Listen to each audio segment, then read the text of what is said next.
the best way to bring folks together. Hey, Countdown City Geeks, is Retro Ray here. We are here reviewing, spoiler free first. You're great. And then a review of spoilers. I am. Of Wicked. I've got two guests. One is our new co-host, Sabrina Kiddo. And then the famous Emily May. If you don't know who she is, she's covered WWE, Mission Pro Wrestling, Spurs. Her list goes on and on. Guys, thanks for joining. Yeah, thank you for the intro. Thank you, Ray. I'm pretty sure you. I don't know how you do the intros for people. I watch you do that stuff, and it's just I still feel like I'm on a floating bubble from the movie, right, Sabrina? Nice. Like I'm on a floating bubble. Defying gravity. I never seen the. I mean, of course, I've saw Wizard of Oz. I've never seen Wicked, or I've heard of it. I've heard about people who love the music. For you two guys have done the Broadway and the movie. So what do you think about the movie today? I mean, spoiler free first. It was spectacular. It met and exceeded my expectations. I'm gonna say I was not an Ariana Grande fan. I wasn't. That was just not my genre there. But wow, she matured and really, really impressed me. I see her like taking off on an artistic level. And of course, Cynthia Erivo. Yeah. I don't know if I said her last name right, but wow, those power voices that made that movie just talk about Wicked in a good sense. It was amazing. Loved it. Emily, what'd you think? Well, I cried 3 times, so that probably tells you where I'm at. I mean, as someone that's been a fan since it originally debuted on Broadway, we've all been wanting this. All the fans have been asking about it for years and years. Like, we need a Wicked movie. So this definitely lives up to expectations and goes above and beyond it, actually. It was so beautiful to see the world come to life and these characters come to life in a different way, because you can only do so much on the musical stage. And then here with film and all of the beautiful costumes, and it's just so incredible to see all of it come to life. So I loved it. Cynthia Erivo, I'm a huge fan from Broadway, and so to see her kind of in this role on the big screen is incredible. And Ariana Grande, I think there was a lot of expectations because she's a former Disney star, pop singer. So you're kind of put in a bucket, right? You're put in a bucket that you're kind of in that world. So the fact that she's going back to her roots, because she started in musical theater, and it feels like she finally found her grounding and she is home again. Yeah, I agree. So yes, I agree with them. Both actresses knocked it out of the park. Cynthia, I was taken away by her. I knew nothing about her. Her singing, just the way she presented herself in the movie. Ariana Grande, that attitude that she presented, I saw a couple of the shows that she was in. I think something Sam, and she had that same persona to a certain extent. The little laughs I heard there occasionally, but yeah, she literally had taken the next step in that part of the acting world. Yeah, she's been a great singer and all that. This movie left me like as a guy, mind you, I was inspired. I was like, it made you think about a bunch of different things and how well it compared to reality, I guess you can say. Yeah. But that's how I took it. So did any of you guys read the books? Yes. Okay, so how did it compare to the book? So, it's very much like pieces of the musical, and what I liked is they added. I don't want to spoil too much. So they kind of expanded. I would say they expanded the world of the musical, so that they include characters from the book. So because there's so many, because the world is so big, you have to kind of introduce, for it to make sense, for people like you that might not have seen or familiar with the book or even the musical, you have to kind of set things up. So I think they Okay. did it well. It didn't take away from like the pure musical fandom of it, but I think it kind of enriched it. Oh, nice. So Sabrina, Yeah. so on your thoughts on just finding out that we're gonna have to now wait for the second part. Of course, you already know if you. I mean, there's spoilers on it, but were you kind of like thinking it was gonna be the whole movie, or how did you feel about that? No, from the beginning it said part Oh, one. So yeah. I knew that. So they made, the way I looked at it was act one made into part one of the film. It did focus more on El Fala. I'm really bad at pronunciation there, but yeah, they focus more on her and to give her the background story and more of the details into growing into the part of the Wicked Witch. So and how her relationship with Galinda or Galinda. It was good. It was really good. I would say they actually I don't want to do the spoilers. It was nicely done. It Okay. enhanced more of the visual. Like so when you're in the Broadway, your imagination starts to work, but on the film, on seeing in the big screen, it actually now you're visualizing it. So it kind of relates to that. Yeah. Okay. There's a they keep pretty strict. I like how it's part one and part two, because part one they kept it pretty strict, the songs, because it's the same format as act one of the musical. So they kept Oh, it pretty much the same, minus a few things which I won't mention because it's a spoiler, but it kept the format pretty well. So I felt like it ended on that big, because in the musical you end on Defying Gravity, that big moment. That's not a spoiler, that we've seen it in all the trailers. So that's like that big culmination of the Wicked Witch, you could say. But I liked how you got to see a little bit of her childhood, a little bit more of who she is, her relationship with her sister, which they touch on in the musical and a lot in the book. So oh, it's nice to kind of see that a little bit expanded a little bit more for the big screen. nice. So from a Countdown City rating that we do, it's from 1 to 5. Sabrina, where would you rate it between a 1 to 5? Absolutely a 5. Nice. Shining 5. Emily? I go to 5. A Galinda 5. A Oh, Galinda 5. shake the hair part. Do that. That thing I did, that was just kind of funny. That made me laugh a couple of times in the movie. I was just like, really? Serious? Yeah. As for me, as a male, I'm gonna give it a 5. The the scenes are great. I love the story building. For never watching it. I grew up watching Wizard of Oz, and that's where I knew about musicals kind of stuff. I've seen other musicals as well, but I could see the tie-in between the two, and I Mhm. enjoyed it. I enjoyed it very, very much. And at first, when they talked about the Broadway, and my wife had mentioned it a couple of times, and I was like, "Nah, I'm not gonna go to it. I'm not gonna go. I'm not gonna go." But now I'm interested. I'm looking forward to part two. Um, so Countdown City Geekcast. This part of the interview, we're gonna jump. So when you want to see the spoiler, that'll drop later.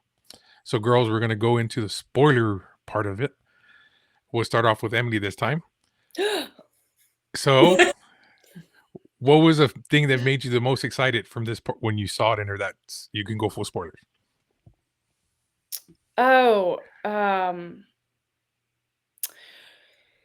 so I'm going to talk about the first moment Okay. that I got teary-eyed. Okay. So there's two moments. It's pivotal to kind of the emotional experience when seeing this film. The first moment where you see the Emerald City, you see the Yellow Brick Road, you see like Dorothy and Yeah. Scarecrow, and it brought the world of Oz just alive. And then you could hear the voices, you could hear just the power of this story and these characters, and all of us remember these characters in whatever form that we experience them, whether it was the book or the musical, or listening to the music. It all felt like we were waiting for that big moment. And then the second moment that made me cry, which I wasn't sure how they would kind of create this moment, was the moment in the Emerald City. They're at the Ozdust Ballroom, and spoiler, Elphaba shows up, and she's wearing the funky hat, which is the famous, Wicked Witch hat that Glinda gives her, and everyone's making fun of her, and everyone's like talking and whispering, and there's such an emotional and such a relatable moment where Yes. everyone's had people talk about themselves. They've had people whisper about, saying negative things, and people have had bullies in their life. And I feel like it was such a relatable moment. Glinda overcame her own ego, I guess, and said, "Oh, I'm going to dance," and danced with her. And then they all came together. And so there was just so many tears in that, because it was such a relatable, just intricate moment, an intimate moment that really showed the bond of these two women becoming friends. And I feel like true friendship is really hard to come by. So this moment was really special, because I wasn't sure how they were going to handle it, if it would come across Yeah. a big screen, but it did. And that got me really choked up. And so it wasn't, I thought one of the big scenes would get me, but that intimate moment actually got me pretty bad. Sabrina, did the same thing? Did it hit you there, or was there another part that it hit you? There and the animals. I'm an animal lover, so when they caged the cub, and then how the Wizard of Oz just he's actually, of course, he's known as the fake. He's a fraud, and Yeah. he's using Elphaba for his purpose. And not only that, then what they call her, the Marvel, Wizard Marvel, or Michelle Yeoh's character. Oh, Madame Morrible. Yeah. There you go. Wow, how she just played the Miss Sophisticated, I am better, and Yeah. that you have to prove yourself to me. But in reality, she was pretty much testing Elphaba to see and to grab it and to grasp that that eagerness of her, and then flipped it and used her. It just, wow, right? And of course, again, the animals were silencing the animals because they speak, and that right there, it just I could relate to it, because in the real world, how people who are different, how they try to get silenced, right there, and it hit me. And of course, also animals. Like I said, I love animals, and how she Elphaba, when she turned into the witch, when she emerged, when she grew into that role, because that's what they wanted her. Okay, she'll do it, but now she's going to also help out those who are misunderstood. Yeah. So I'm so excited to see part 2 also, because I know there's going to probably be more animals involved in that. Yeah, it's a powerful moment. And all of these characters, we're only seeing part 1, and so we're seeing them kind of have this really quick journey in this part. And so I knew that reveal, that turn, I'm going to use a wrestling term, a heel turn. The Wizard and Madame Morrible have a heel turn. They turn into the bad guys, right? Spoiler. Mm-hmm. But I knew it was coming, but I was still invested, and I didn't know how they were going to do it. And, Jeff Goldblum as the Wizard, his voice is just butter, and the way he uses it, where he's so charming. So I have to say, when I see the Wicked musical, A Sentimental Man is one of the worst songs. I don't like that song. I've never liked it on Broadway, and I was like, I don't think I'm gonna like it. And I was watching Jeff Goldblum, and I thought, okay, I think I'm gonna go to the bathroom, and I didn't. So this is a testament to Jeff Goldblum. I didn't go to the bathroom because he was so good, and he was so charming, and I just couldn't stop watching him. I was like, oh, Yeah. he's he's gonna do that turn and it's gonna be brutal. And it was. And Yeah. it was a very nuanced, him and Madame Morrible. And it wasn't uh it wasn't as over the top as the musical. It was more subtle because for film it's you know a little bit different acting styles, but it hurt just as much. Wow. From an audience perspective when we're watching it. You could just see the betrayal of Elphaba. That Elphaba was like, this was her idol, the wizard. Everyone looks up to him. And the fact that he was on the wrong side, you know, helped shape her and Glinda's journey as well.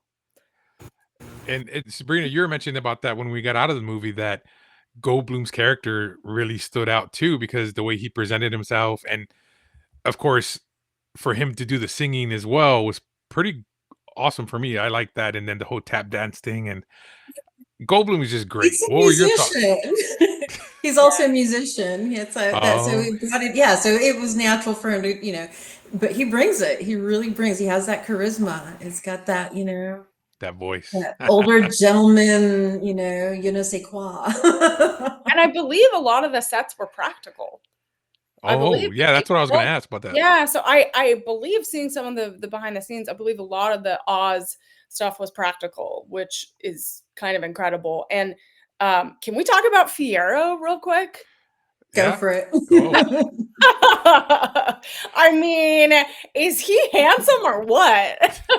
Oh, yes. I mean, Ray, what do you think about Fiyero? He's like the Okay, I'm a guy, but I kind of felt like he was playing both of them at the beginning, but then towards the end with the animal thing, him and her, Cynthia's character, kind of like had the same beliefs and care, and you could see that Yeah. opening of it. And of course, Ariana Grande's character is that fake type person, which she tries to act a certain way and tries to like fit in. And I was kind of like, man, I know people like you, and it's so, I mean, excuse language, but it's not great. But yeah, that's what I thought about him. But as you guys, I'm pretty sure you like him. He was pretty eye candy. I can see I that. mean, he's pretty. Dancing Through Life was so much fun. And I believe he did that in like 2 takes. That scene. Whoa, That's amazing. Yeah. that is some I know. crazy I'm stuff. I like was reading that, yeah. I'm way too down the rabbit hole of Wicked behind the scenes stuff. So Because I was saying, I read saying. about that. He's the up and coming star now. yeah, well, for- he's in Bridgerton. So the fact that he had Bridgerton this year and Wicked, he's having a banner year for Nice. his career right now. So now I want to get to Cynthia's character. Like for me, and I think I think y'all guys really, and as a guy, from a guy's perspective, I kind of relate with her because it's like you could see and this is what really, like, when we see Oz, we see the Wicked Witch is bad, and then we see this and we see her. She has a big heart. She cares for the people that surround her. She cares about her sister. She cares about the people. So like even Ariana Grande's character, where she went to the sorceress to tell her, hey, take her this wand. She didn't have to do that. She did it out of her kindness. And I think sometimes when you wear your sleeve on your heart, it can kind of backfire on you. And I think that's what happens here. And it makes her the villain, but I don't think she's the villain because I feel she didn't do anything wrong. But that's just how I took it. And I'm like, I've been there where people have done that to me. So I was kind of like, man, that's messed up. And but why are we the bad people? Because we have morals and values. And that's crazy. But I don't know, what did you guys think? I mean, I'm pretty sure you guys are already aware of it. I didn't. That's how I saw that part of it. Yeah, I mean, I think it's a powerful message that is part of what this film and musical represents, and the story is that nothing is what it seems. Yeah. Right? There's a facade, and Elphaba is this beautiful, complicated, very kind character, but Yeah. also has some anger and rage and some pent-up emotions that and power. She has this power that she doesn't know where it came from and how to control it. Yeah. So she's a very, very complicated character. And if you look at Glinda, she's very complicated too. And you're going to see that in the second part too. You know, it's going to obviously get more complicated as Oh, dang. you know, you see as you see these characters continue to grow and see what happens next. But you see that because Elphaba is actually a very empathetic character. She feels for Dr. Dillamond because they're both very similar. Yeah. Professor Dillamond, they're outcasts, right? They're trying to get rid of all the animals. So she grew up being made fun of and all of that. So like she brings that kind of that softness. But she also has to protect herself. So there's that too. So that she's guarded and it's hard to make friends for her. So I feel like it's all relatable for people that have been through that, where they've been bullied, they have trouble making friends, people assume things about them. Like there's a lot of just everyday things that people go through that like this character kind of represents. No, I'm a guy. And trust me, people don't think guys go through this too. We do too. Yeah, But everyone does. I actually, if they have a pin, of course you can see I have pins on my hat. I would actually wear a Wicked pin on my hat, and I don't care if anybody tells me anything about it, because that character I really grew to love that character, and especially at the end. What about you, Sabrina? How do you feel about that?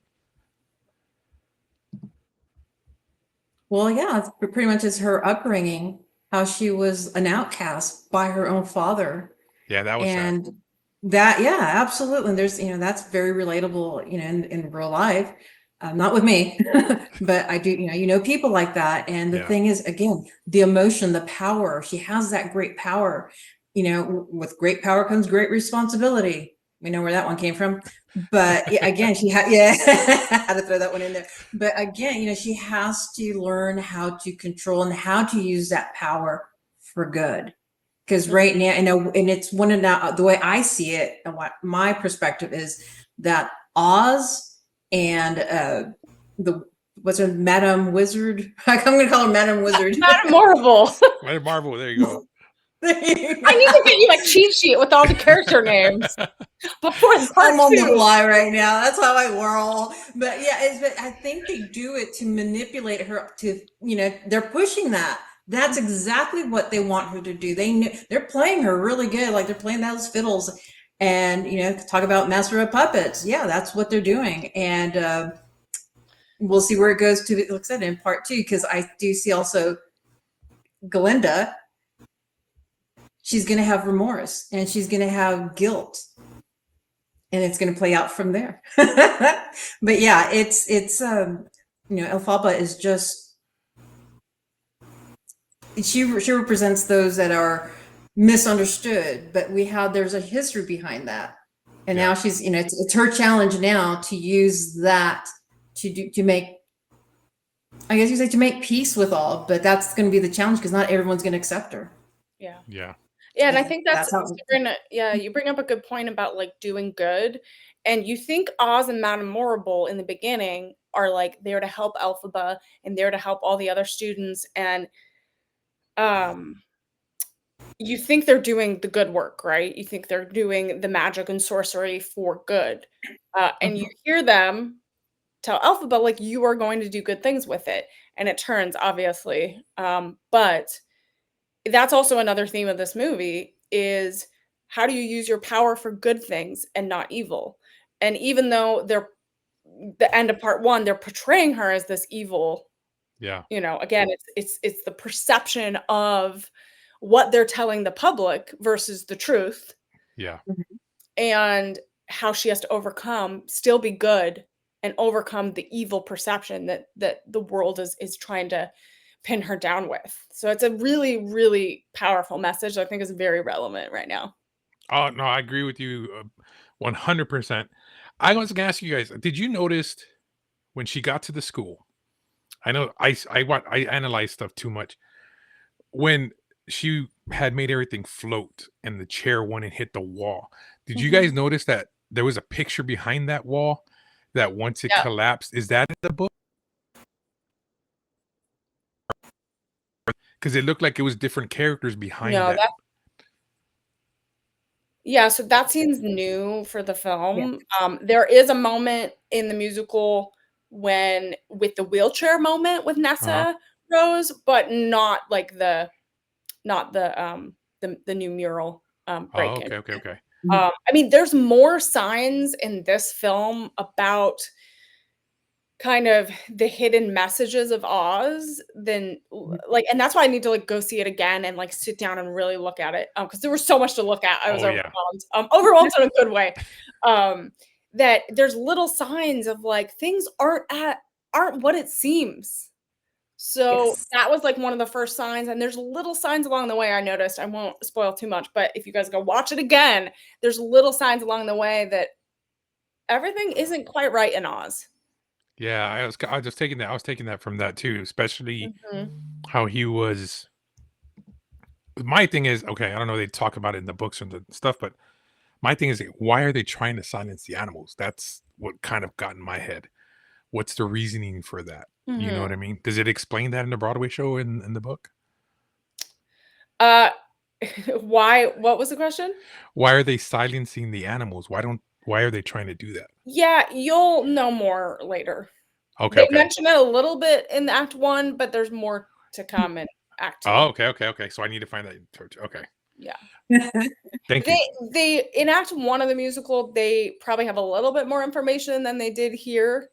I think they glossed over it a little bit, but, because I think I honestly think it was rushed a little bit in the end of Act 1, the movie. Um, but I think you'll know more in Act 2 because Okay. there's a whole thing that explains it. So for Act 1, guys, what was your favorite song? Oh god, that's like telling me to, like, choose what cat is my favorite.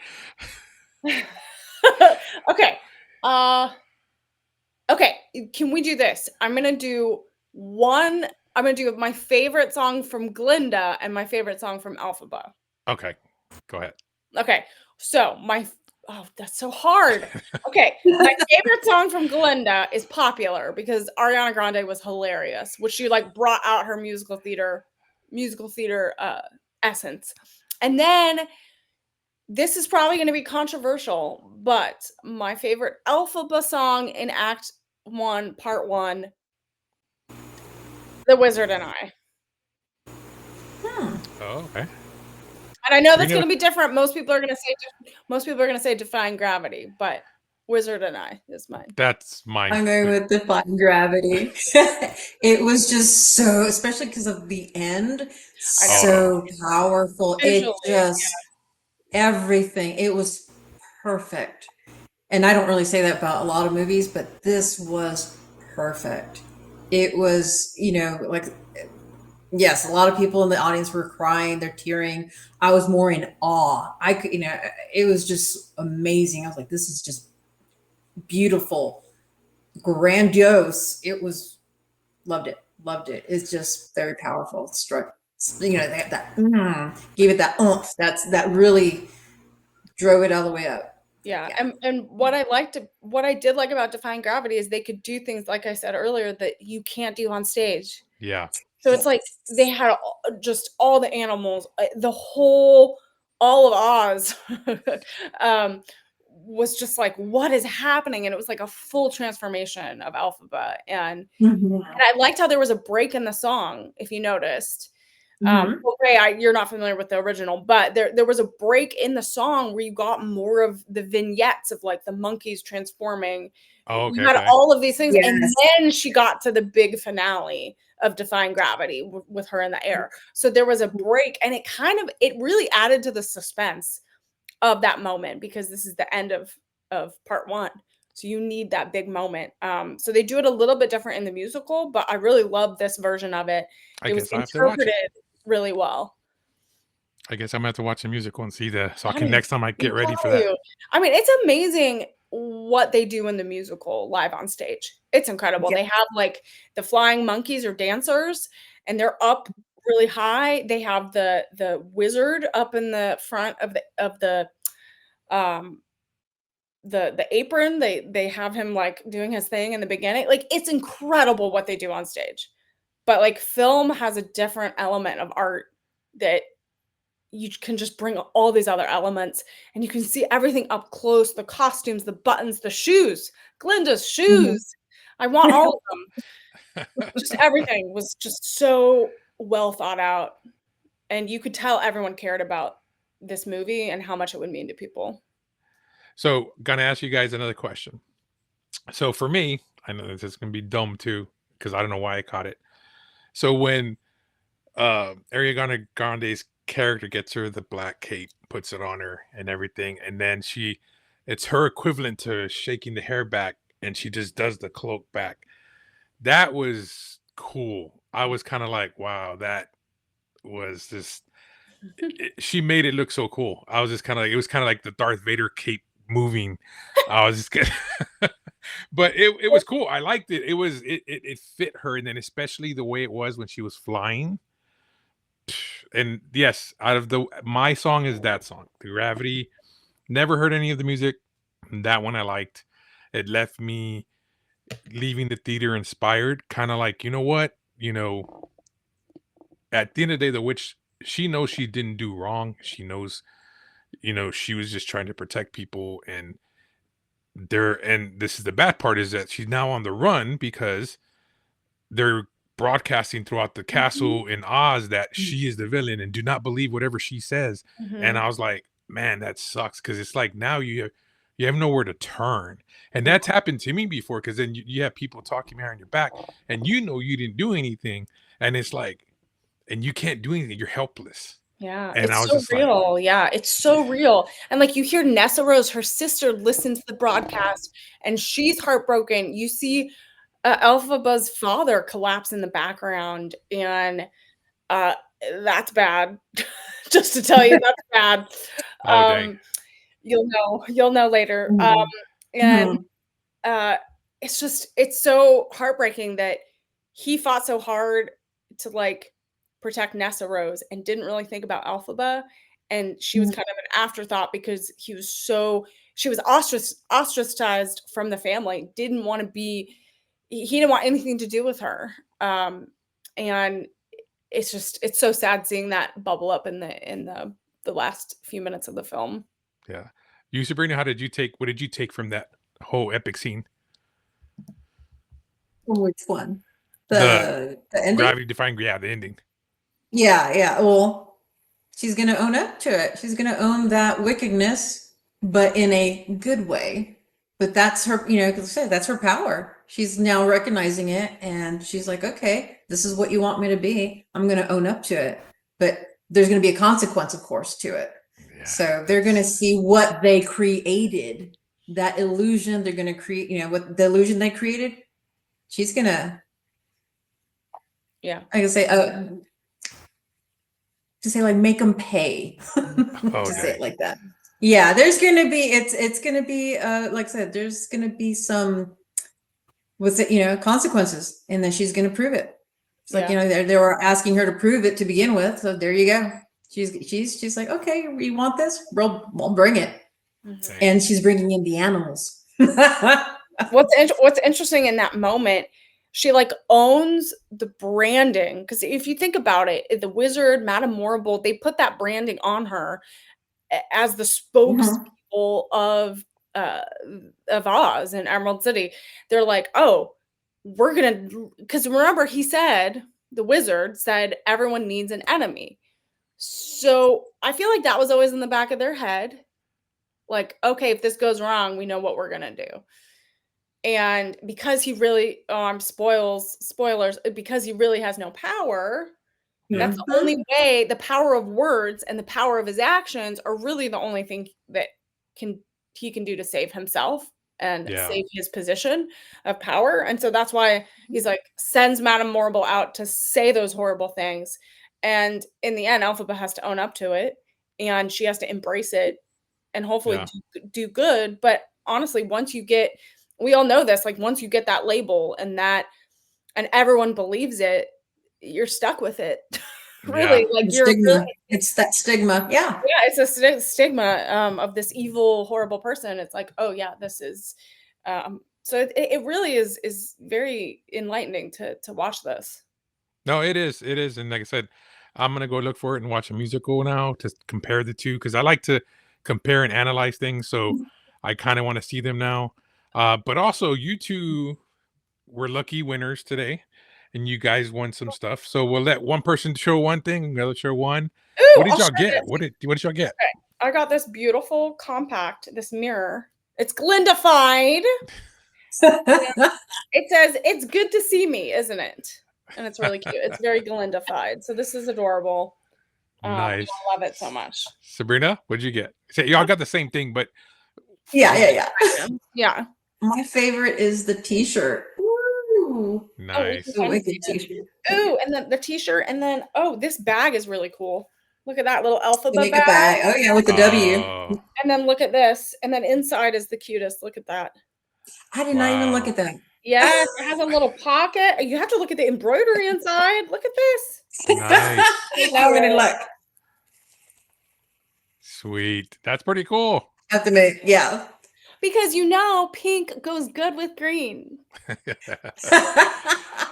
It's kind gonna of be the funny too. trend. Countdown City Geek has purple and green. How ironic is that? Exactly. We did it on purpose. All a right, guys. sign. Well, Emily, thank you for joining us. Yeah. And Sabrina, we're gonna have to bring you back on when part 2 comes on so we can talk about it. And then I can compare my comparisons from the Broadway show to this. But it was fun. This was a definitely fun review and spoiler review. So where can people find you, Emily? Yeah, you can follow me on all social platforms. I know there's a million different types out there at Emily Maeheller. It's right below there. All right, sweet. And of course, Sabrina, have you made your page yet? Yeah. For you. Oh, I guess if you want to do, I have my Instagram, which is Girls for Movies, and that's my Instagram. Sweet. Yeah, I'm just starting out. I was so against social media, but I'm coming out. Alrighty, guys, it's Retro Ray, and we're gonna do some more movie reviews as well. Thank you for joining us. Stay tuned, like and follow. Go like Emily and follow Emily. Sabrina, what was it? Girl for Movies. Go follow her on Instagram. And guys, thank you very much. Don't be afraid. I'm not afraid. It's the wizard who should be afraid of me.